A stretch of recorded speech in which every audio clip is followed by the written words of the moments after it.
Size always matters, but bigger is not always better. Righto guys, quick video.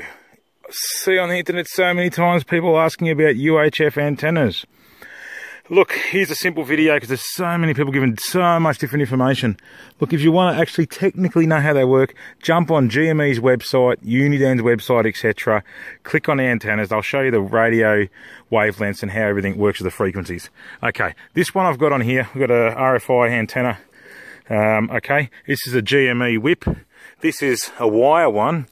Just gives me a bit more spring hitting my carport, so I just went for that.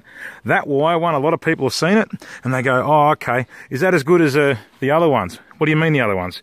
You mean like this fiberglass whip here, okay, which has the coil in the middle there?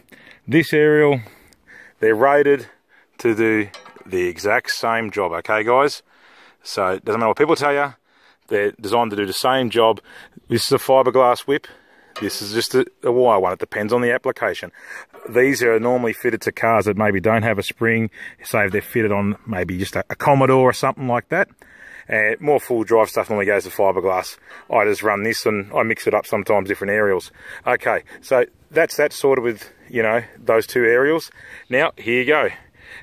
Some people, you'll see them on their full drives, they've got these big aerials. Now this one has 3 coils in it. 1, 2, 3. Look at that. 1, 2, 3 makes 3. Amazing, isn't it? Righto, pay attention, guys. So this one is well, quite a bit longer than your typical aerial, as you can see there. Reach the other side of the bonnet. This is a 9 dB aerial.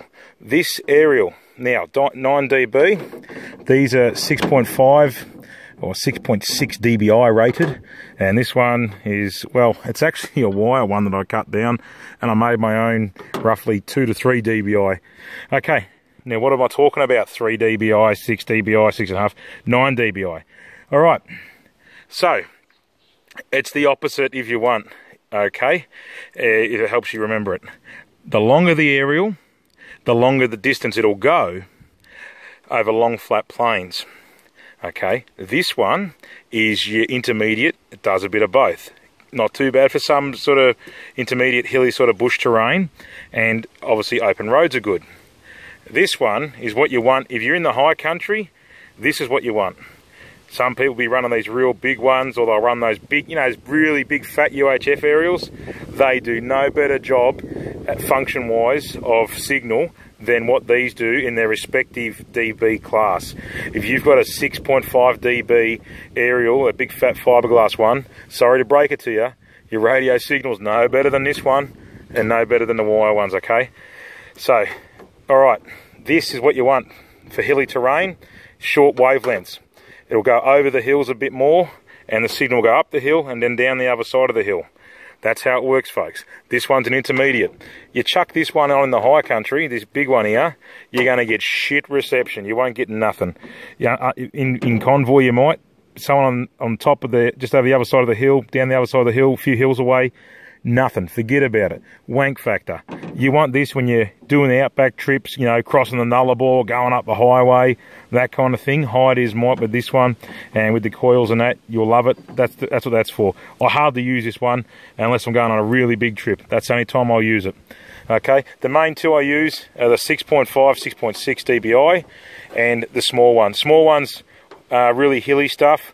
And this one. Look, these two are fine for the high country. If you want to, if you're struggling to hear over hills with this one, switch down to a little one. And this is why I tell people, don't just buy a fixed antenna where you can't change it. Make sure you can change it. And if you have got the big fat ones, that's cool because you can get a short one for them as well. So make sure you can put different length ones on. But if you're going to get one, and even if you do get an interchangeable one like this, and you just want one aerial, go for the 6.5. That's your all-round intermediate aerial. That's all you'll ever need. The best of both worlds, okay, guys?